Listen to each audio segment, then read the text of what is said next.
ಸಂಪುಟ ಪುನಾರಚನೆ ಚರ್ಚೆ ವಿಚಾರದ ಹೊತ್ತಲ್ಲೇ ಡಿಸಿಎಂ ಡಿಕೆ ಶಿವಕುಮಾರ್ ಇವತ್ತು ದೆಹಲಿಗೆ ತೆರಳಿದ್ದಾರೆ. ದೆಹಲಿಯಲ್ಲಿ ಕಾಂಗ್ರೆಸ್ ನಾಯಕರನ್ನ ಭೇಟಿಯಾಗಿ ರಾಜ್ಯದ ರಾಜಕಾರಣದ ಕುರಿತು ಚರ್ಚೆ ನಡೆಸುವ ಸಾಧ್ಯತೆ ಇದೆ. ಸದ್ಯ ಡಿಕೆಶಿ ದಿಢೀರ್ ದೆಹಲಿ ಪ್ರಯಾಣ ಸಾಕಷ್ಟು ಕುತೂಹಲ ಹೆಚ್ಚು ಮಾಡಿದೆ. ನವೆಂಬರ್ ಕ್ರಾಂತಿ ಚರ್ಚೆ ನಡುವೆಯೇ ಡಿಸಿಎಂ ಡಿಕೆ ಶಿವಕುಮಾರ್ ಸಚಿವರು ಶಾಸಕರು ಡಿಸಿಸಿ ಅಧ್ಯಕ್ಷರಿಗೆ ಡೆಡ್ಲೈನ್ ಅನ್ನು ಕೊಟ್ಟಿದ್ದಾರೆ. ರಾಜ್ಯದ ಎಲ್ಲ ಡಿಸಿಸಿ ಬಿಸಿಸಿಗಳು ಸ್ವಂತ ಕಚೇರಿ ಹೊಂದೋಕೆ ಡಿಕೆಶಿ ಸೂಚನೆ ಕೊಟ್ಟಿರುವಂತದ್ದು. ನವೆಂಬರ್ 20ರ ಒಳಗಡೆ ಕಟ್ಟಡ ಕಾಮಗಾರಿ ಪೂರ್ಣಗೊಳಿಸಿ ಅಂತ ಪತ್ರ ಬರೆದಿದ್ದಾರೆ. ನವೆಂಬರ್ 20ಕ್ಕೆ ರಾಜ್ಯ ಸರ್ಕಾರ ಅಧಿಕಾರಕ್ಕೆ ಬಂದು 2.5 ವರ್ಷ ಪೂರ್ಣವಾಗುವ ಹಿನ್ನೆಲೆಯಲ್ಲಿ ಗಡುವು ಮುಗಿಯೋದರೊಳಗಡೆ ಎಲ್ಲ ಪ್ರಕ್ರಿಯೆ ಮುಗಿಸಿ ಅಂತ ಖಡಕ್ ಸೂಚನೆ ಕೊಟ್ಟಿದ್ದಾರೆ. ಸಚಿವ ಸಂಪುಟ ಪುನಾರಚನೆ ವಿಚಾರದ ಬಗ್ಗೆ ಬೆಂಗಳೂರಲ್ಲಿ ಮಾತನಾಡಿದ ಸಚಿವ ಪ್ರಿಯಾಂಕ್ ಖರ್ಗೆ, ಪಕ್ಷದಿಂದ ನಾವೇ ಹೊರತು ನಮ್ಮಿಂದ ಪಕ್ಷ ಅಲ್ಲ. ಪಕ್ಷದ ಆದೇಶವನ್ನು ನಾವೆಲ್ಲರೂ ಪಾಲನೆ ಮಾಡಲೇಬೇಕು. ಪಕ್ಷ ಸೂಚನೆ ಕೊಟ್ಟರೆ ಸಚಿವ ಸ್ಥಾನ ತ್ಯಾಗ ಅಲ್ಲ, ಆದೇಶವನ್ನು ಪಾಲಿಸುತ್ತೇವೆ. ಪಕ್ಷ ಹೇಳಿದ ಎಲ್ಲ ಕೆಲಸಕ್ಕೂ ನಾವು ಸಿದ್ಧರಿದ್ದೇವೆ. ಎಲ್ಲವನ್ನು ಹೈಕಮಾಂಡ್ ತೀರ್ಮಾನ ಮಾಡುತ್ತೆ ಅಂತ ಹೇಳಿದ್ದಾರೆ.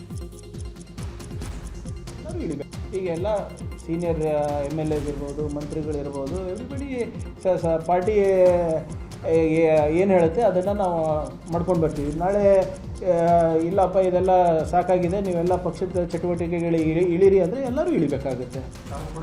ಆ್ಯಕ್ಚುಲ್ಯೂಟ್ಲಿ ತ್ಯಾಗಲ್ಲ, ವಿ ಆರ್ ಫಾಲೋಯಿಂಗ್ ಆರ್ಡರ್ಸ್. ಈಗ ಪಕ್ಷದಿಂದ ನಾವಲ್ಲ, ನನ್ನಿಂದ ಪಕ್ಷ ಅಲ್ಲ.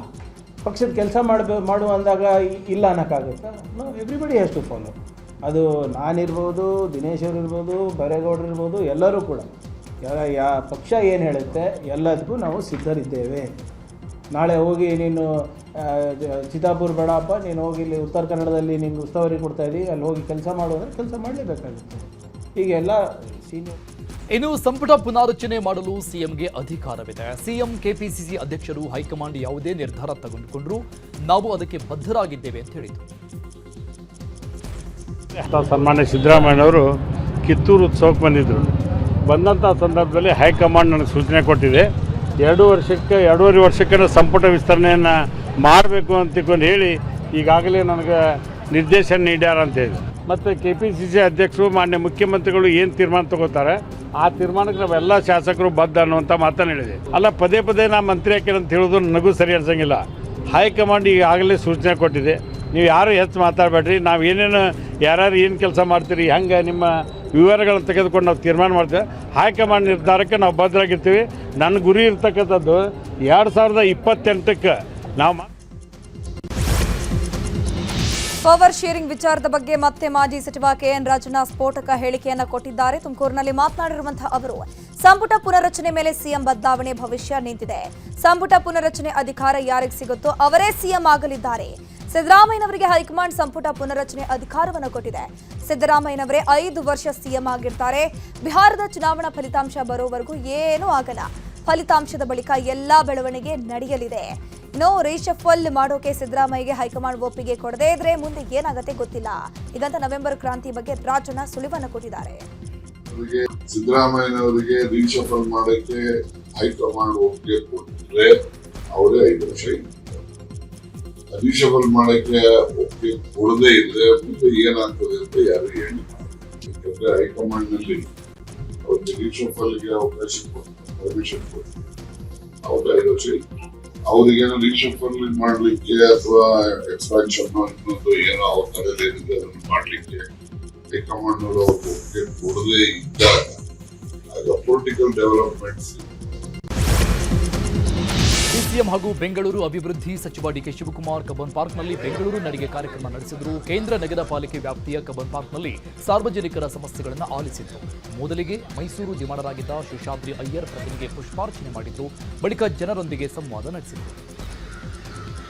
ಇನ್ನು ಕಾರ್ಯಕ್ರಮ ಮುಗಿಸಿ ಪ್ರತಿಕ್ರಿಯೆ ನೀಡಿದ ಡಿಸಿಎಂ ಡಿಕೆ ಶಿವಕುಮಾರ್, ಈಗಾಗಲೇ ಸಾವಿರಾರು ಜನರನ್ನ ಭೇಟಿ ಮಾಡಿದ್ದೀನಿ, ಸಾರ್ವಜನಿಕರ ಆಕ್ರೋಶ ಸ್ವೀಕಾರ ಮಾಡಿದ್ದೀನಿ. ನಮ್ಮ ಅಧಿಕಾರಿಗಳು ಅವರ ಜೊತೆ ಮಾತಾಡ್ತಾರೆ. 6 ದಿನ 2 ಗಂಟೆ ಜನರ ಸಮಸ್ಯೆಗಳನ್ನು ತಿಳಿದಿರಿ. ಕಬ್ಬನ್ ಪಾರ್ಕ್ ಇಡೀ ದೇಶಕ್ಕೆ ಹೆಸರುವಾಸಿ. ಇಲ್ಲಿ ಯಾವುದೇ ನಿರ್ಮಾಣ ಕೆಲಸಕ್ಕೆ ಅವಕಾಶ ಕೊಡಲ್ಲ. ಎಲ್ಲ ಗೇಟ್ಗಳಲ್ಲೂ ಕೂಡ ಕ್ಯಾಮೆರಾ ಅಳವಡಿಕೆ ಮಾಡಲಾಗುತ್ತೆ. ಬಜೆಟ್ ಬಗ್ಗೆ ನಾನು ಮಾತನಾಡ್ತೀನಿ, ಹಾರ್ಟಿಕಲ್ಚರ್ ಡಿಪಾರ್ಟ್ಮೆಂಟ್ ಜೊತೆ ಮಾತಾಡ್ತೀನಿ, ಆಗಿಲ್ಲ ಅಂದ್ರೆ GBA ವತಿಯಿಂದ ಹಣ ನೀಡೋ ವ್ಯವಸ್ಥೆ ಮಾಡ್ತೀನಿ ಅಂತ ಹೇಳಿದ್ದಾರೆ. ಕಬ್ಬನ್ ಪಾರ್ಕು ಇಡೀ ದೇಶಕ್ಕೆ ನಮ್ಮ ಲಾಲ್ಬಾಗು ಕಬ್ಬನ್ ಪಾರ್ಕು ಭಾಳ ಹೆಸರಿರೋದು. We will not allow any other internal court orders ಕೂಡ ಇದೆ. ಇಲ್ಲಿ ಫರ್ದರ್ ಏನು ಕನ್ಸ್ಟ್ರಕ್ಷನ್ ಆಕ್ಟಿವಿಟೀಸ್ಗೆ ಯಾವ ಕಾರಣಕ್ಕೂ ಅವಕಾಶ ಕೊಡೋದಿಲ್ಲ. That will be first important. ಎಲ್ಲ ಗೇಟ್ಗಳಲ್ಲೂ ಕೂಡ we will hello camera. First ಯಾರು ಒಳಗಡೆ ಬಂದರು, ಯಾರು ಎಷ್ಟೊತ್ತು ಒಳಗಡೆ ಬಂದರು, ಯಾರು ಹೊರಗಡೆ ಹೋಗ್ತಾ ಇದ್ದಾರೆ ನೋಡ್ರಿ. ಕ್ಯಾಮ್ರಾ, ಹೈಟೆಕ್ ಕ್ಯಾಮ್ರಾ ಕೊಟ್ಬಿಟ್ಟು ಅದನ್ನು ನಮ್ಮ ಕಾರ್ಪೊರೇಷನ್ ಕಮಿಷನರ್ ಆಫೀಸ್ ಒಳಗಡೆ ಅದನ್ನು ಲಿಂಕ್ ಮಾಡಬೇಕು. This should be you take it one from. Kalladka Prabhakar Bhat ಯಾರು, ಕಾನೂನಿಗಿಂತ ಅವರು ದೊಡ್ಡವರ, ಹೀಗಂತ ಪ್ರಿಯಾಂಕ್ ಖರ್ಗೆ ವಾಗ್ದಾಳಿ ನಡೆಸಿದ್ದಾರೆ. ಬೆಂಗಳೂರಿನಲ್ಲಿ ಮಾತನಾಡಿರುವ ಅವರು, ಇವರು RSSನಲ್ಲಿ ಮಾತನಾಡದಂತೆ ಸಾರ್ವಜನಿಕವಾಗಿ ಮಾತನಾಡಕ್ಕೆ ಹೋದ್ರೆ ಆಗೋದಿಲ್ಲ. ಕಲ್ಲಡ್ಕ ಅಲ್ಲ, ಅವರಪ್ಪ ಆದ್ರೂ ಕಾನೂನು ಪ್ರಕಾರವೇ ನಡೆದುಕೊಳ್ಬೇಕು. RSS ದೇವರಿಗಿಂತ ದೊಡ್ಡವರಾಗಿ ಬಿಟ್ಟಿದ್ಯಾ? RSSಗೆ ದೇಣಿಗೆ ಕೊಡುವವರು ಯಾರು ಮಾಹಿತಿ ಕೊಡಬೇಕಲ್ವಾ? ದೇವಸ್ಥಾನದ ಹುಂಡಿಗೆ ಲೆಕ್ಕ ಇಡ್ತೀವಿ ಅಂತಹದ್ರಲ್ಲಿ ಇವರಿಗೆ ಎಲ್ಲಿಂದ ದೇಣಿಗೆ ಬರುತ್ತೆ ಅನ್ನೋದನ್ನ ತಿಳಿಸ್ಬೇಕಲ್ವಾ? ಹಾಗಾದ್ರೆ RSS ದೇವರಿಗಿಂತಲೂ ದೊಡ್ಡವರಾಗಿ ಬಿಟ್ರಾ ಅಂತ ಕಿಡಿಕಾರಿದ್ರು. Who is Kalladka Prabhakar Bhat? Is above the law? ಏನು ಸಂವಿಧಾನಕ್ಕಿಂತ ದೊಡ್ಡವರಾಗ್ಬಿಟ್ರಿ ಇವರೆಲ್ಲರೂ? ಮಾಡಲಿ ನೋಡೋಣ. ಕೋರ್ಟ್ ಪರ್ಮಿಷನ್ ಕೊಟ್ಟರೆ ಮಾಡಲಿ, ಬೇಡ ಅಂತ ಇಲ್ಲ. ವಿತೌಟ್ ಪರ್ಮಿಷನ್ ಮಾಡೋಕ್ಕೆ ಹೋದರೆ ನಾವೇನು ಸರ್ಕಾರದವ್ರೇನು ಕತೆ ಕಾಯ್ಕೊಂಡಿದ್ದೀವ? ಇವೆಲ್ಲ ಇಂಥ ಪ್ರಚೋದನೆಕಾರಿ ಹೇಳಿಕೆಗಳನ್ನು ಕೊಡೋದು ಬಿಟ್ಟು ಕಾನೂನು ಪಾಲನೆ ಮಾಡಿದ್ರೆ ಒಳ್ಳೆಯದು ಎಲ್ಲರಿಗೂ. ಶಾಖೆಗಳಲ್ಲಿ ಮಾತಾಡ್ದಂಗೆ ಪಬ್ಲಿಕ್ನಲ್ಲಿ ಮಾತಾಡಿದ್ರೆ ಕಾನೂನು ಪ್ರಕಾರ ಕ್ರಮ ತಗೋತೀವಿ. ಕಲ್ಲಡ್ಕ ಪ್ರಭಾಕರ್ ಇರ್ಬೋದು, ಅವ್ರ ಅಪ್ಪ ಇರ್ಬೋದು. ದಕ್ಷಿಣ ಕನ್ನಡ ಜಿಲ್ಲೆಯ ಪುತ್ತೂರಲ್ಲಿ ಹಿಂದೂ ಮುಸ್ಲಿಂ ಸಮುದಾಯದ ವಿರುದ್ಧ ಅವಹೇಳನಕಾರಿ ಹೇಳಿಕೆ ನೀಡಿದ ಹಿನ್ನೆಲೆಯಲ್ಲಿ RSS ಮುಖಂಡ ಕಲ್ಲಡ್ಕ ಪ್ರಭಾಕರ್ ಭಟ್ ವಿರುದ್ಧ ಪ್ರಕರಣ ದಾಖಲಾಗಿದೆ. ಧಾರ್ಮಿಕ ದ್ವೇಷ, ಮಹಿಳೆಯರ ಘನತೆಗೆ ಧಕ್ಕೆ ತರುವ ಭಾಷಣ ಮಾಡಿರುವ ಆರೋಪ ಹಿನ್ನೆಲೆ ಈಶ್ವರಿ ಪದ್ಮುಂಜಾ ಅನ್ನೋರು ದೂರು ದಾಖಲಿಸಿದರು. ಸದ್ಯ ಅವರ ದೂರಿನ ಆಧಾರದ ಮೇಲೆ FIR ದಾಖಲಿಸಲಾಗಿದೆ. ಕೋಲಾರದ ಮಾಲೂರಿನಲ್ಲಿ ಇಂದು RSSನ ಪಥಸಂಚಲನ ಕಾರ್ಯಕ್ರಮ ನಡೆಯಲಿದೆ. ಹೀಗಾಗಿ ನಗರದಾದ್ಯಂತ ಕೇಸರಿ ಬ್ಯಾನರ್ಗಳು, ಬಂಟಿಂಗ್ಸ್ಗಳನ್ನು ಹಾಕಲಾಗಿದೆ. ಅದರ ಅಬ್ಬರ ಕೂಡ ಜೋರಾಗೇ ಇದೆ. ಇನ್ನು ನಗರ ಸುತ್ತ ಹೆಚ್ಚುವರಿ ಪೊಲೀಸ್ ಬಂದೋಬಸ್ತ್ ಮಾಡಲಾಗಿದೆ. ಹೋಂಡಾ ಕ್ರೀಡಾಂಗಣದಿಂದ ಮಧ್ಯಾಹ್ನ 2:30 ಸುಮಾರಿಗೆ ಪಥಸಂಚಲನ ಆರಂಭವಾಗಲಿದೆ. ನಗರದ ಪ್ರಮುಖ ರಸ್ತೆಯಲ್ಲಿ ಪಥಸಂಚಲನ ಸಾಗಲಿದ್ದು, ಪಥಸಂಚಲನದಲ್ಲಿ 5,000ಕ್ಕೂ ಹೆಚ್ಚು ಸ್ವಯಂ ಸೇವಕರು ಭಾಗಿಯಾಗುವಂತಹ ನಿರೀಕ್ಷೆ ಇದೆ. ಕಲಬುರಗಿಯ ಚಿತ್ತಾಪುರದಲ್ಲಿ RSS ಪಥಸಂಚಲನದ ಬಗ್ಗೆ ಪರ ವಿರೋಧದ ಚರ್ಚೆಗಳು ಎದ್ದಿವೆ. ಅಥವಾ RSS ಪಥಸಂಚಲನಕ್ಕೆ ಗೊಂಡ ಕುರುಬ ಸಮಾಜ ವಿರೋಧ ಮಾಡುತ್ತಿದ್ರೆ, ಇತ್ತ ಪಥಸಂಚಲನಕ್ಕೆ ಕೋಮರಾಜ್ ಭೀಮಗೊಂಡ ಕುರುಬ ಸಂಘದಿಂದ ಬೆಂಬಲ ನೀಡುತ್ತಿದ್ದಾರೆ. ಈ ಬಗ್ಗೆ ಸಂಘದ ಜಿಲ್ಲಾಧ್ಯಕ್ಷ ಬಸವರಾಜ್ ಮುದ್ರಕ್ಕಿ ಮಾತನಾಡಿದ್ದು, ನಮ್ಮ ಸಂಘದಿಂದ RSS ಪಥಸಂಚಲನಕ್ಕೆ ಬೆಂಬಲ ನೀಡುತ್ತೀವಿ. RSS ದೇಶಭಕ್ತ ಸಂಘಟನೆ, ಎಲ್ಲಿಯೂ ಯಾವುದೇ ಗಲಭೆ ಮಾಡಿಲ್ಲ ಅಂತ ಹೇಳಿದ್ದಾರೆ. ಚಿತ್ತಾಪುರ ತಾಲೂಕಿನ RSS ಪಥಸಂಚಲನ ಸುಮಾರು ನಮ್ಮ RSS ಸಂಘ ಹುಟ್ಟಿ 100 ವರ್ಷ ಆಯಿತು. ಸಂಘ ಶತಾಬ್ದಿಯನ್ನು ಆಚರಣೆ ಮಾಡ್ತಾಯಿದೆ. RSS ಅಂದರೆ ರಾಷ್ಟ್ರಪ್ರೇಮ, RSS ಅಂದರೆ ಸಂಸ್ಕಾರ, ಮೌಲ್ಯ. RSS ಅಂತಂದರೆ ಹಿಂದೂಗಳನ್ನು ಒಗ್ಗೂಡಿಸ್ತಕ್ಕಂಥ, ದೇಶವನ್ನು ಜೋಡಿಸ್ತಕ್ಕಂಥ ಒಂದು ಸಂಘಟನೆ. ಈ ದೇಶದಲ್ಲಿ ಪವಿತ್ರವಾದ ಕಾರ್ಯದಲ್ಲಿ ತೊಡಗಿರ್ತಕ್ಕಂಥ ದೊಡ್ಡ ಸಂಘಟನೆ ನಮ್ಮ RSS ಅಂತಂದರೆ ಒಬ್ಬ ಸ್ವಯಂ ಸೇವಕ. ಪ್ರತಿ ದೇಶದ ಪ್ರತಿ ಮನೆಯಲ್ಲಿ ಕೂಡ ಒಬ್ಬೊಬ್ಬ ಸ್ವಯಂ ಸೇವಕ ಇದ್ದಾನೆ. ಕಲಬುರಗಿಯ ಚಿತ್ತಾಪುರದಲ್ಲಿ RSS ಪಥ ಸಂಚಲನ ಹಿನ್ನೆಲೆ RSS ಸೇರಿ 10 ಸಂಘಟನೆಗಳಿಗೆ ಶಾಂತಿ ಸಭೆಗೆ ಆಗಮಿಸುವಂತೆ ನೋಟಿಸ್ ಅನ್ನು ನೀಡಲಾಗಿದೆ.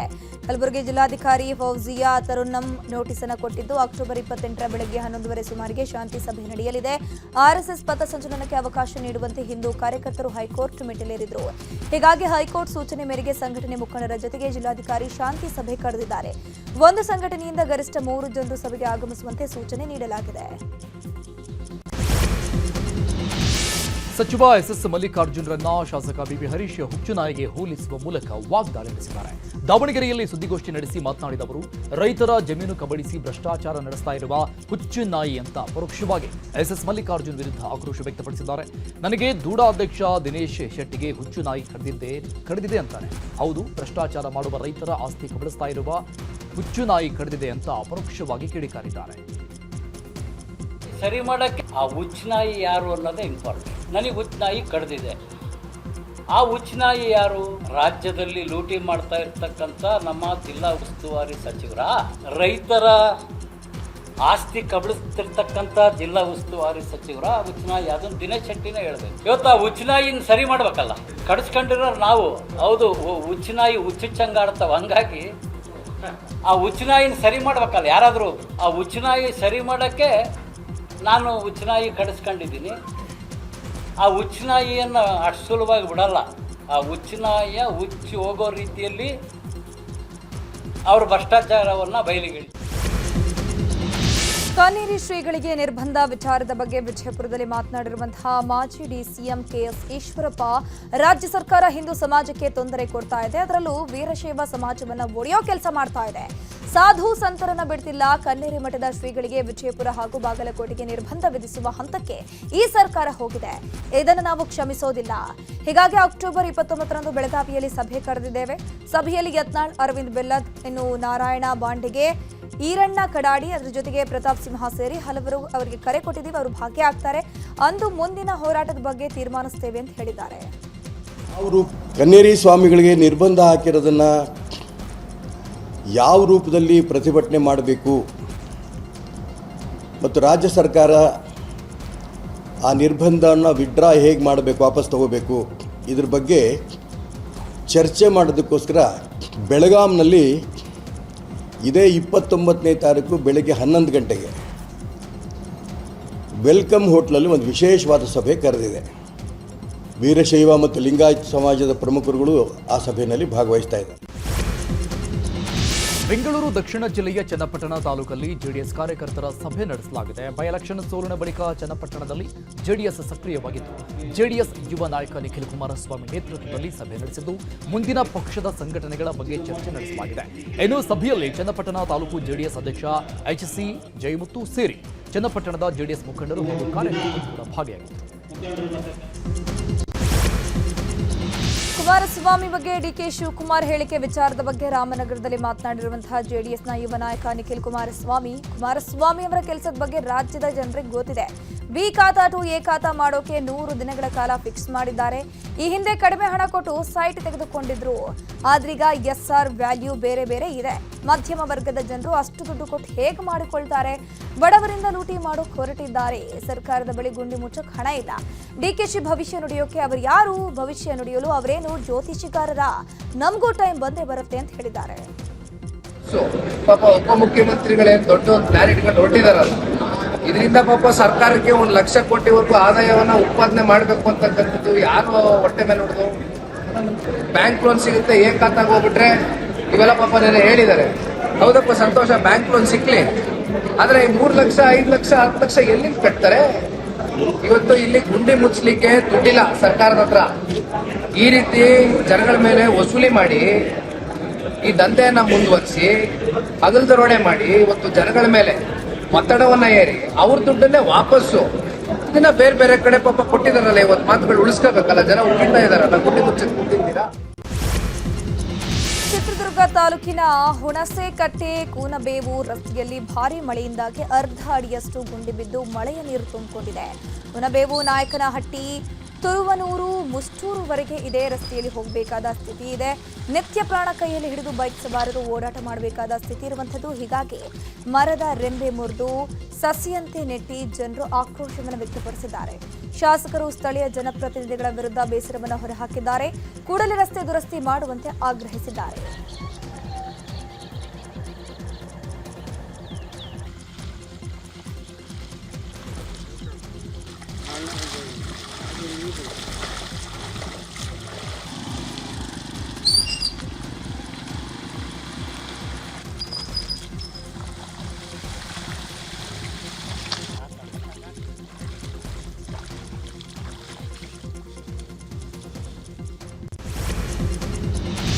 ಹಾಸನ ಜಿಲ್ಲೆಯ ಬೇಲೂರು ತಾಲೂಕಿನ ಬಿಕೋಡು ಗ್ರಾಮದಲ್ಲಿ 10ಕ್ಕೂ ಹೆಚ್ಚು ಕಾಡಾನೆಗಳು ಕೆರೆಯಲ್ಲಿ ಈಜಾಡ್ತಾ ಎಂಜಾಯ್ ಮಾಡಿವೆ. ಬಿಕೋಡು ಸುತ್ತಮುತ್ತ ಗುಂಪಾಗಿ ಕಾಡಾನೆಗಳು ಓಡಾಟ ಮಾಡುತ್ತಿದ್ದು ಕೆರೆಯಲ್ಲಿ ಕೆಲ ಹೊತ್ತು ಈಜಾಡಿ ದಡಕ್ಕೆ ಬಂದು ಸೇರಿವೆ. ಕಾಡಾನೆಗಳ ಈಜಾಟದ ದೃಶ್ಯ ಸ್ಥಳೀಯರ ಮೊಬೈಲ್ನಲ್ಲಿ ಸೆರೆಯಾಗಿದ್ದು ಕಾಡಾನೆಗಳನ್ನು ಕಂಡು ಗ್ರಾಮಸ್ಥರು ಆತಂಕಗೊಂಡಿದ್ದಾರೆ.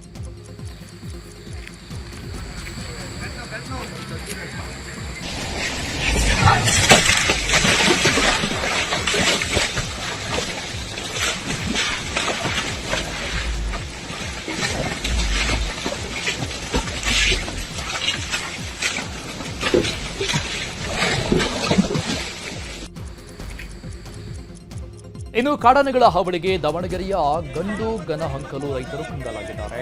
12 ವರ್ಷ ಕಷ್ಟಪಟ್ಟು ಬೆಳೆದಿದ್ದ ಅಡಿಕೆ ಮರಗಳನ್ನು ಕಾಡಾನೆಗಳು ಧ್ವಂಸ ಮಾಡಿವೆ. ಹೀಗಾಗಿ ರೊಚ್ಚಿಗೆದ್ದ ರೈತರು ಚನ್ನಗಿರಿ ವಲಯ ಅರಣ್ಯ ಇಲಾಖೆ ಕಚೇರಿ ಎದುರು ಅಡಿಕೆ ಮರ ಹಾಕಿ ಪ್ರತಿಭಟಿಸಿದರು.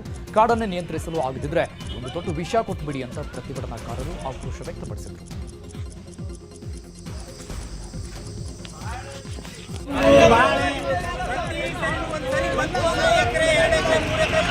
ಆ ಉದ್ದೇಶಕ್ಕೋಸ್ಕರ ಇವತ್ತು ಡಿಪಾರ್ಟ್ಮೆಂಟ್ ಹತ್ರಕ್ಕೆ ಇದನ್ನ ತರಬೇಕಾಯ್ತು ನೋಡಿ. ಬೆಂಗಳೂರಿನ ತಿಲಕ್ ನಗರದಲ್ಲಿ ಮಹಿಳೆ ಸಲ್ಮಾ ಕೊಲೆ ಪ್ರಕರಣ ಸಂಬಂಧಪಟ್ಟಂಗೆ ಇಬ್ಬರು ಆರೋಪಿಗಳಾದ ಸುಬ್ರಮಣಿ ಮತ್ತು ಸಂಥಿಲ್ ಅನ್ನುವೊಬ್ಬರು ಸಲ್ಮಾ ಕೊಲೆ ಮಾಡಿದ್ದಾರೆ. ಸುಬ್ರಮಣಿ ಎಂಬಾತ ಸಲ್ಮಾ ಜೊತೆಗೆ ಸಲುಗೆ ಬೆಳೆಸಿಕೊಂಡಿದ್ದ. ಇದೇ ವೇಳೆ ಬೇರೆ ಯುವಕನ ಜೊತೆಗೂ ಸಲ್ಮಾ ಸ್ನೇಹ ಬೆಳೆಸಿದ್ರು. ಇದೇ ಕಾರಣಕ್ಕೆ ಸುಬ್ರಮಣಿ ಹಾಗೂ ಸಂಥಿಲ್ ಇಬ್ಬರು ಸೇರಿ ಸಲ್ಮಾಳನ್ನ ಕೊಲೆ ಮಾಡಿದ್ದಾರೆ. ಮನೆಯಲ್ಲೇ ಕೊಲೆ ಮಾಡಿ ಬಳಿಕ ಮಧ್ಯರಾತ್ರಿ ಶವ ಸಾಗಾಟ ಮಾಡಿ ಆಟೋದಲ್ಲಿಯೇ ಶವ ಇಟ್ಟು ಎಸ್ಕೇಪ್ ಆಗಿದ್ದಾರೆ. ಸದ್ಯ ಆರೋಪಿಗಳಿಬ್ಬರನ್ನ ಅರೆಸ್ಟ್ ಮಾಡಿ ತೀವ್ರ ವಿಚಾರಣೆ ಮಾಡಲಾಗ್ತಾ ಇದೆ. ತಮಿಳುನಾಡಿನ ಫಿಲ್ಮ್ ಸಿಟಿ ಮಾಲೀಕನ ಮೇಲೆ ಬೆಂಗಳೂರಿನಲ್ಲಿ ಎಫ್ಐಆರ್ ದಾಖಲಾಗಿದೆ. ಫ್ಯಾಷನ್ ಡಿಸೈನರ್ಗೆ ಪ್ರೀತಿ ಹೆಸರಲ್ಲಿ ಕಾಟ ಕೊಟ್ಟ ಆರೋಪ ಹಿನ್ನೆಲೆಯಲ್ಲಿ ಸಂತೋಷ್ ರೆಡ್ಡಿ ವಿರುದ್ಧ ದೂರು ದಾಖಲಾಗಿರುವಂಥದ್ದು. ವೈಯಾಲಿ ಕಾವಲ್ ಪೊಲೀಸ್ ಠಾಣೆಯಲ್ಲಿ ಎಫ್ಐಆರ್ ದಾಖಲಾಗಿದೆ. ತನ್ನ ಕಸಿನ್ ಮದುವೆಗೆ ಬಟ್ಟೆ ಬೇಕು ಅಂತ ಸಂತೋಷ್ ರೆಡ್ಡಿ ಮಗಳು ಫ್ಯಾಷನ್ ಡಿಸೈನರ್ ಸಂಪರ್ಕ ಮಾಡಿದ್ಲು. ಸದ್ಯ ಮಗಳ ಕಾಂಟ್ಯಾಕ್ಟ್ ಬಳಸಿಕೊಂಡೇ ಸಂತೋಷ್ ರೆಡ್ಡಿ ಸಂಪರ್ಕ ಬೆಳೆಸಿದ್ದ. ಬಳಿಕ ಪರಿಚಯ ಮಾಡಿಕೊಂಡು ಸ್ನೇಹ ಬೆಳೆಸಿದ. ನಂತರ ಮಹಿಳೆ ಇರುವಂತಹ ಬೆಂಗಳೂರು ನಿವಾಸಕ್ಕೆ ಸಂತೋಷ್ ರೆಡ್ಡಿ ಬಂದಿದ್ದ. ಇದೇ ವೇಳೆ ತನ್ನ ಪ್ರೀತಿ ಹೇಳ್ಕೊಂಡಿದ್ದ. ಅಲ್ಲದೆ ನೀನು ಪ್ರೀತಿಸಲೇಬೇಕು ಅಂತ ಒತ್ತಾಯಿಸಿದ. ಇದಕ್ಕೆ ಮಹಿಳೆ ಇಲ್ಲ ಅಂದಿದ್ದಕ್ಕೆ ಹಲ್ಲೆ ನಡೆಸಿ ಕೊಲೆ ಬೆದರಿಕೆ ಹಾಕಿದ್ದಾನಂತೆ. ಸದ್ಯ ಪ್ರಕರಣ ದಾಖಲಿಸಿಕೊಂಡಿರುವಂತಹ ಪೊಲೀಸರು ತನಿಖೆಯನ್ನು ಮುಂದುವರೆಸಿದ್ದಾರೆ. ಧರ್ಮಸ್ಥಳ ಬುರುಡೆ ಪ್ರಕರಣದ ತನಿಖೆಯನ್ನು ಎಸ್ಐಟಿ ಚುರುಕುಗೊಳಿಸಿದೆ. ನಿನ್ನೆಯಿಂದಲೂ ಬೆಳ್ತಂಗಡಿ ಎಸ್ಐಟಿ ಕಚೇರಿಯಲ್ಲಿ ಪ್ರಣಬ್ ಮೊಹಂತಿ ಮೊಕಂ ಹೂಡಿದ್ದಾರೆ. ಇನ್ನು ಪ್ರಕರಣ ಸಂಬಂಧ ನಾಳೆ ಬೆಳಗ್ಗೆ 10:30 ಸುಮಾರಿಗೆ ವಿಚಾರಣೆಗೆ ಹಾಜರಾಗುವಂತೆ ಮಹೇಶ್ ಶೆಟ್ಟಿ ತಿಮ್ರೋಡಿ, ಗಿರೀಶ್ ಮಠಣ್ಣವರ್, ಜಯಂತ್ ಟಿ ಹಾಗೂ ವಿಠಲ್ ಗೌಡಗೆ ಎಸ್ಐಟಿ ನೋಟಿಸ್ ಅನ್ನು ಕೊಟ್ಟಿದೆ.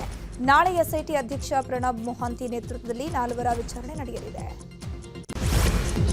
ಚಿಕ್ಕಮಗಳೂರಿನ ಹೋಮ್ ಸ್ಟೇನಲ್ಲಿ ಯುವತಿ ಅನುಮಾನಾಸ್ಪದ ಸಾವು ಪ್ರಕರಣ ಸಂಬಂಧ ಮೃತ ರಂಜಿತಾ ಸಾವಿನ ಹಿಂದೆ ಹಲವು ಅನುಮಾನಗಳು ಹುಟ್ಟಿಕೊಳ್ತಾ ಇದೆ. ಬೇಲೂರು ತಾಲೂಕಿನ ದೇವಲಾಪುರ ನಿವಾಸಿ ರಂಜಿತಾ ಮೂಡಿಗೆರೆ ತಾಲೂಕಿನ ಹಿಪ್ಲಾ ಹೋಮ್ ಸ್ಟೇನಲ್ಲಿ ಸ್ನೇಹಿತೆಯ ಜೊತೆ ತಂಗಿದ್ಲು. ಸ್ನೇಹಿತೆಯ ಎಂಗೇಜ್ಮೆಂಟ್ಗೆ ಅಂತ ರೇಖಾ ಜೊತೆ ರಂಜಿತಾ ಬಂದಿದ್ಲು. ಆದರೆ ಹೋಮ್ ಸ್ಟೇನ ಸ್ನಾನದ ಗೃಹದಲ್ಲಿ ರಂಜಿತಾ ಅನುಮಾನಾಸ್ಪದ ರೀತಿಯಲ್ಲಿ ಮೃತಪಟ್ಟಿದ್ದಾಳೆ. ಆದರೆ ಹಿಪ್ಲಾ ಹೋಮ್ ಸ್ಟೇನಲ್ಲಿ ಸಿಸಿಟಿವಿ ಕ್ಯಾಮೆರಾಗಳು ಕೆಟ್ಟಿದ್ದು, ಅಲ್ಲದೆ ಹೋಮ್ ಸ್ಟೇನಲ್ಲಿ ವಾಸ್ತವ್ಯ ಹೂಡಿದ್ದವರ ಮಾಹಿತಿಯು ನಿಗೂಢವಾಗಿದ್ದು ಹಲವು ಅನುಮಾನವನ್ನು ಸೃಷ್ಟಿಸ್ತಾ ಇದೆ. ಇನ್ನು ಯುವತಿ ಸಾವನ್ನಪ್ಪಿದ ಹೋಮ್ ಸ್ಟೇಗೆ ಲೈಸೆನ್ಸ್ ಇಲ್ಲ. ಪ್ರವಾಸೋದ್ಯಮ ಇಲಾಖೆ ಜಿಲ್ಲಾಡಳಿತ ಲೈಸೆನ್ಸ್ ನೀಡದೇ ಇದ್ರು. ಕಳೆದ 2 ವರ್ಷಗಳಿಂದ ಅನಧಿಕೃತವಾಗಿ ಹೋಮ್ ಸ್ಟೇ ನಡೆಸ್ತಾ ಇದ್ರು. ಆದರೆ ಅನುಮತಿ ಇಲ್ಲದೆ ಹೋಮ್ ಸ್ಟೇ ನಡೆಸಿದ್ರು ಕೂಡ ಪೊಲೀಸರಾಗಲಿ ಅಥವಾ ಪ್ರವಾಸೋದ್ಯಮ ಇಲಾಖೆ ಆಗಲಿ ಯಾವುದೇ ರೀತಿ ಕ್ರಮ ಕೈಗೊಳ್ಳದೆ ಸೈಲೆಂಟ್ ಆಗಿರುವುದು ಹಲವು ಅನುಮಾನಗಳಿಗೆ ಕಾರಣವಾಗಿದೆ. ಕರ್ನೂಲ್ ಬಸ್ ಅವಘಡ ಹಿನ್ನೆಲೆಯಲ್ಲಿ ನ್ಯೂಸ್ 18 ಕನ್ನಡ ಖಾಸಗಿ ಬಸ್ಗಳಲ್ಲಿ ಸುರಕ್ಷತೆ ಹೇಗಿದೆ ಎಂಬುದರ ಕುರಿತು ರಿಯಾಲಿಟಿ ಚೆಕ್ ನಡೆಸಲಾಗಿತ್ತು. ಸದ್ಯ ಇದರ ಬೆನ್ನಲ್ಲೇ ಎಚ್ಚೆತ್ತ ಆರ್ಟಿಒ ಅಧಿಕಾರಿಗಳು ಹಾಗೂ ಟ್ರಾಫಿಕ್ ಪೊಲೀಸರು ಬೆಂಗಳೂರಿನಿಂದ ಹೋಗುವಂತಹ ಎಲ್ಲ ಬಸ್ಗಳನ್ನು ಪರಿಶೀಲನೆ ಮಾಡೋಕೆ ಮುಂದಾಗಿದ್ದಾರೆ. ಮೆಜೆಸ್ಟಿಕ್ನಲ್ಲಿ ಖಾಸಗಿ ಎಸಿ ಬಸ್ಗಳ ಪರಿಶೀಲನೆ ಮಾಡಲಾಗ್ತಾ ಇದೆ. ಡ್ರೈವರ್ ಲೈಸೆನ್ಸ್, ಬಸ್ಗೆ ದಾಖಲೆ ಹಾಗೂ ಪ್ರಯಾಣಿಕರ ಲಿಸ್ಟ್ಗಳನ್ನು ಪೊಲೀಸರು ಪಡೆದು ಪರಿಶೀಲನೆ ಮಾಡ್ತಿದ್ದಾರೆ. ಇನ್ನು ಅತಿ ವೇಳೆ ಎಲೆಕ್ಟ್ರಾನಿಕ್ ಸಿಟಿಯಲ್ಲಿ ಸರಿಯಾದ ದಾಖಲೆ ಇಲ್ಲದ 25ಕ್ಕೂ ಹೆಚ್ಚು ಖಾಸಗಿ ಬಸ್ಗಳನ್ನು ಆರ್ಟಿಒ ಅಧಿಕಾರಿಗಳು ವಶ ಪಡೆದುಕೊಂಡಿದ್ದಾರೆ. ಬೆಂಗಳೂರಿನ ವಿಜಯನಗರದ ಆರ್ಪಿಸಿ ಲೇಔಟ್ನಲ್ಲಿ ಬಿಎಂಟಿಸಿ ಎಲೆಕ್ಟ್ರಿಕ್ ಬಸ್ ಹರಿದು ಮಾಲಾ ಅನ್ನೋರು ಸಾವನ್ನಪ್ಪಿದ್ರು. ಇಂದು ಅವರ ಹುಟ್ಟುಹಬ್ಬವಾಗಿತ್ತು. ಆದರೆ ಸಂಭ್ರಮದ ಮನೆಯಲ್ಲೀಗ ಸೂತಕದ ಛಾಯೆ ತುಂಬಿಕೊಂಡಿದೆ. ಇವತ್ತು ಹುಟ್ಟುಹಬ್ಬ ಇದ್ದ ಹಿನ್ನೆಲೆ ಬ್ಯೂಟಿ ಪಾರ್ಲರ್ಗೆ ಹೋಗಿ ವಾಪಸ್ ಬರುವಾಗ ಬಿಎಂಟಿಸಿ ಬಸ್ಗೆ ಬಲಿಯಾಗಿದ್ದಾರೆ. ಇನ್ನು ಮಾಲಾ ಹುಟ್ಟುಹಬ್ಬ ಎಂದು ಕುಟುಂಬಸ್ಥರು ಕೂಡ ಊರಿನಿಂದ ಬೆಂಗಳೂರಿಗೆ ಬಂದಿದ್ರು. ಆದರೆ ಈಗ ಮಗಳನ್ನ ಕಳ್ಕೊಂಡ ಕುಟುಂಬಸ್ಥರು ಕಣ್ಣೀರು ಹಾಕ್ತಿದ್ದಾರೆ. ಇವತ್ತು ಬರ್ತಾರೆ ಅಂತ ನನಗೆ ಆಮೇಲೆ ಇತ್ತೀಚೆಗೆ ಗೊತ್ತಾಯಿತು. ಅದಕ್ಕೆ ಎಲ್ಲ ಸಿದ್ಧತೆ ಮಾಡ್ಕೊಂಡಿದ್ರು ಅಂತೇಳಿ ಈಗ ಇಲ್ಲಿ ಬಂದವರು ಅವ್ರ ಆತ್ಮೀಯರೆಲ್ಲ ಹೌದು ಇವತ್ತು ಬರ್ತಡೇ ಇತ್ತು ಅಂತ ಅಂದ್ಕೊಂಡ್ರು. ವಿಧಿ ಬಹುಶಃ ಗೊತ್ತಾಯ್ತು ಅಷ್ಟೇ. ನೋಡಿ ಇವತ್ತು ಬರ್ತಾರೆ ಮತ್ತೆ ವಿಧಿ ಇವತ್ತೇ ಅವ್ರನ್ನ ಕರ್ಕೊಳ್ಳೋ ಅಂಥದ್ದಾಯಿತು. ಎಲ್ಲೋದ್ರು ತುಂಬ ಒಳ್ಳೆಯವರು. ಸಣ್ಣ ಮಗುವಿಂದ ದೊಡ್ಡವರವರೆಗೆ ಯಾರ ಹತ್ರ ರ್ಯಾಶ್ ಮಾತಾಡಲ್ಲ. ತುಂಬ ಒಳ್ಳೆಯವರು. ಎಲ್ಲಿ ರೋಡ್ ಕ್ರಾಸ್ ಮಾಡಬೇಕು ಅಂದ್ರೂ ನಮ್ಮ ಕೈ ಹಿಡ್ಕೊಂಡು ನಿಧಾನಕ್ಕೆ ಹೋಗೋರು. ಅಂಥವ್ರನ್ನ ಅಡ್ಡ ಬಂದಿದ್ದಾರೆ ಇದು ಮಾಡಿದ್ದೀನಿ ಅಂತ ಹೇಳೋದೆಲ್ಲ ಸುಳ್ಳು.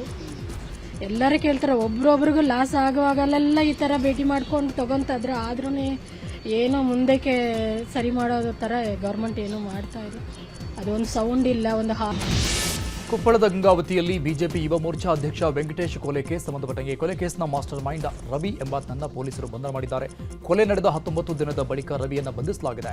ವೆಂಕಟೇಶ್ ಕುರ್ಬರ ಕೊಲೆ ಕೇಸ್ನ A1 ಆಗಿದ್ದ ರವಿ ಹಳೆ ವೈಷಮ್ಯಕ್ಕೆ ಕೊಚ್ಚಿ ಕೊಲೆ ಮಾಡಿದ್ದ. ಸದ್ಯ ಈಗಾಗಲೇ ಕೊಲೆ ಸಂಬಂಧ 7 ಜನರನ್ನ ಬಂಧಿಸಲಾಗಿದೆ. ಇದೀಗ ಕೊಲೆ ಕೇಸ್ನ ಪ್ರಮುಖ ಆರೋಪಿ ರವಿ ಹಾಗೂ ಆತನ ಜೊತೆ ಗೌಳಿ ಗಂಗಾಧರ ಎಂಬಾತನನ್ನ ಬಂಧಿಸಿ ವಿಚಾರಣೆ ಮಾಡಲಾಗ್ತಾ ಇದೆ.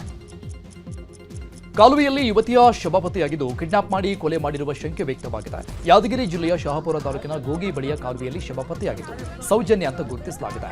ಸದ್ಯ ಶವ ಪತ್ತೆಯಾದ ಹಿನ್ನೆಲೆಯಲ್ಲಿ ಕೊಲೆ ಮಾಡಿರುವ ಬಗ್ಗೆ ಮೃತ ಯುವತಿ ತಂದೆ ಶರಣಪ್ಪ ದೂರು ಕೊಟ್ಟಿದ್ದಾರೆ. ಮಗಳನ್ನ ಅಪಹರಿಸಿ ಕೊಲೆ ಮಾಡಿದ್ದಾರೆ ಅಂತ ಚಿರು, ಪಾಂಡ ಹಾಗೂ ರಾಜೇಶ್ ವಿರುದ್ಧ ದೂರು ಕೊಟ್ಟಿದ್ದಾರೆ. ಆದರೆ ಕೊಡೇಕಲ್ ಪೊಲೀಸರು ಈವರೆಗೂ ಯಾವುದೇ ಕೇಸ್ ದಾಖಲಿಸಿಕೊಂಡಿಲ್ಲ ಅಂತ ಯುವತಿ ಪೋಷಕರು ಆರೋಪಿಸಿದ್ದಾರೆ. ಮಳೆಗಾಲದಲ್ಲಿ ಕುಡಿಯುವ ನೀರಿಗಾಗಿ ಹಾಹಾಕಾರ ಶುರುವಾಗಿದೆ. ಕೊಪ್ಪಳ ನಗರದ ವಡ್ಡರ ಬೋಣಿಗೆ 8 ದಿನಗಳಿಂದ ನೀರು ಬಂದಿಲ್ಲ. ನೀರು ಬಾರದ ಹಿನ್ನೆಲೆ ನಾಗರಿಕರಿಂದ ಖಾಲಿ ಕೊಡಗಳನ್ನು ಹಿಡಿದು ಶಾರದಾ ಟಾಕೀಸ್ ಬಳಿ ಪ್ರತಿಭಟನೆ ಮಾಡಲಾಯಿತು. ಪ್ರತಿಭಟನೆಯಲ್ಲಿ ವಾರ್ಡ್ ಸದಸ್ಯ ನಗರಸಭೆಯ ವಿರುದ್ಧ ಆಕ್ರೋಶ ವ್ಯಕ್ತಪಡಿಸಿದ್ದಾರೆ.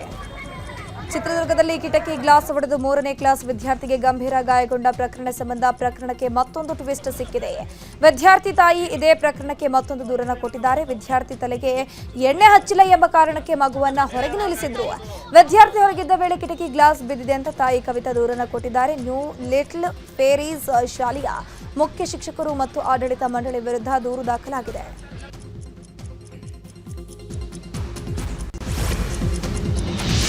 ಕೊಪ್ಪಳ ಜಿಲ್ಲೆಯ ಕುಕನೂರು ತಾಲೂಕಿನ ತಳಕಲ ಗ್ರಾಮದಲ್ಲಿ ನಿರಂತರ ಮಳೆ ಮಂಜಿನಿಂದಾಗಿ ಮೆಕ್ಕೆಜೋಳ ಬೆಳೆ ಸಂಪೂರ್ಣವಾಗಿ ಹಾನಿಯಾಗಿದೆ. ಒಂದು ಕಡೆ ಮಳೆಯಿಂದ ಬೆಳೆ ನಾಶವಾದರೆ ಮತ್ತೊಂದೆಡೆ ಬೆಲೆಯೂ ಕೂಡ ಕುಸಿತಗೊಂಡಿತು. ರೈತರು ಸಂಕಷ್ಟಕ್ಕೆ ಸಿಲುಕಿದ್ದಾರೆ. ಹೀಗಾಗಿ ಅಳಿದುಳಿದ ಮೆಕ್ಕೆಜೋಳವನ್ನು ಉಳಿಸಿಕೊಳ್ಳೋಕೆ ರೈತರು ಪರದಾಡ್ತಾ ಇದ್ದು ದೂರದ ತಳಕಲ್ನಿಂದ ಬಂದು ಭಾಗ್ಯನಗರ ಫುಟ್ ಮೇಲ್ಸೇತುವೆ ಬಳಿ ಮೆಕ್ಕೆಜೋಳ ಒಣಗಿಸ್ತಾ ಇದ್ದಾರೆ. ಅಲ್ಲದೆ ಸರ್ಕಾರ ರೈತರ ಸಂಕಷ್ಟಕ್ಕೆ ನೆರವಾಗಬೇಕು, ಕೂಡಲೇ ಖರೀದಿ ಕೇಂದ್ರಗಳನ್ನು ತೆರೆದು ಬೆಂಬಲ ಬೆಲೆ ಕೊಡಬೇಕು ಅಂತ ಆಗ್ರಹಿಸಿದ್ದಾರೆ.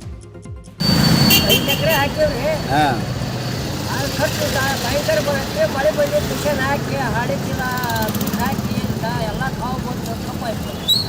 ಒಂದು ವರ್ಷ 3,000 ಮಾರಿದ್ರೆ ವರ್ಷ ಗೌರ್ಮೆಂಟ್ ಒಂದು 2,500 ಮಾಡಿದ್ರೆ ಒಂದು ರೈತರಿಗೆ ನಿಜ ಬೆಲೆ ಕೊಟ್ಟರೆ ಅನುಕೂಲ ಆಗುತ್ತೆ. ಟಾಟಲಿಂದ ಬಲ ಬಿಟ್ಕೊಂಡು ಟ್ರೈನ್ ಬಂದು ಈಗ ಒಣಗಿಸಿ ಏನು ಮಾಡ್ತೀರಿ ಒಟ್ಟನ್ನ ಅಂಗಡಿಗೆ ಹೋಗ್ತೀವಿ. ಸಾವಿನಲ್ಲೂ ವೃದ್ಧ ದಂಪತಿ ಒಂದಾಗಿರುವ ಘಟನೆ ಬೀದರ್ ಜಿಲ್ಲೆಯ ಕಮಲನಗರ ತಾಲೂಕಿನ ಮುಧೋಳ ಗ್ರಾಮದಲ್ಲಿ ನಡೆದಿದೆ. ವಯೋಸಹಜ ಅನಾರೋಗ್ಯದಿಂದ ಗುಂಡಪ್ಪ ಹೊಡಗೆ ಲಕ್ಷ್ಮೀಬಾಯಿ ಹೊಡಗೆ ಬಳಲ್ತಾ ಇದ್ರು. ಇಂದು ಪತ್ನಿ ಲಕ್ಷ್ಮೀಬಾಯಿ ಹೊಡಗೆ ಮೃತಪಟ್ಟಿದ್ದಾರೆ. ಪತ್ನಿ ಸಾವಿನ ಸುದ್ದಿ ಕೇಳಿ ಪತಿ ಗುಂಡಪ್ಪ ಕೂಡ ಮೃತಪಟ್ಟಿದ್ದಾರೆ. 6-7 ದಶಕಗಳ ಕಾಲ ಇಡೀ ಜೀವನವನ್ನು ಒಟ್ಟಿಗೆ ಕಳೆದಿದ್ದ ದಂಪತಿ ಒಂದೇ ದಿನ ಸಾವನ್ನಪ್ಪಿದ್ದು ಸಂಬಂಧಿಕರು ಮತ್ತು ಗ್ರಾಮಸ್ಥರು ಕಂಬನಿ ಮಿಡಿದಿದ್ದಾರೆ. ಬಳಿಕ ಇಬ್ಬರನ್ನ ಅಕ್ಕಪಕ್ಕದಲ್ಲೇ ಅಂತ್ಯಕ್ರಿಯೆ ಮಾಡಲಾಯಿತು. ಕರ್ನಾಟಕದ ಹೆಮ್ಮೆಯ ಮುಧೋಳ ನಾಯಿಗಳ ಬಗ್ಗೆ ಪ್ರಧಾನಿ ನರೇಂದ್ರ ಮೋದಿ ಮಾತನಾಡಿದ್ದಾರೆ. 127ನೇ ಮನ್ ಕಿ ಬಾತ್ನಲ್ಲಿ ಮಾತನಾಡಿದ ಪ್ರಧಾನಿ ಮೋದಿ, ಭಾರತೀಯ ಸೇನೆಯಲ್ಲಿ ಮುಧೋಳ ಜಾತಿಯ ನಾಯಿಗಳನ್ನು ನೇಮಕ ಮಾಡಿಕೊಳ್ಳಲಾಗಿದೆ. ಬಿಎಸ್ಎಫ್ ಹಾಗೂ ಸಿಆರ್ಪಿಎಫ್ನಲ್ಲಿ ಮುಧೋಳ ನಾಯಿಗಳನ್ನು ಉಪಯೋಗಿಸಿಕೊಳ್ಳಲು ತರಬೇತಿ ನೀಡಲಾಗ್ತಾ ಇದೆ ಅಂತ ಮೋದಿ ಹೇಳಿದ್ದಾರೆ. क्योंकि वो यानी डॉग्स की चर्चा की थी, मैंने देशवासियों के साथ ही अपने सुरक्षा बलों से आग्रह किया था कि वे भारतीय नस्ल के डॉग्स को अपनाएं, क्योंकि वो हमारे परिवेश और परिस्थितियों के अनुरूप ज़्यादा आसानी से ढल जाते हैं.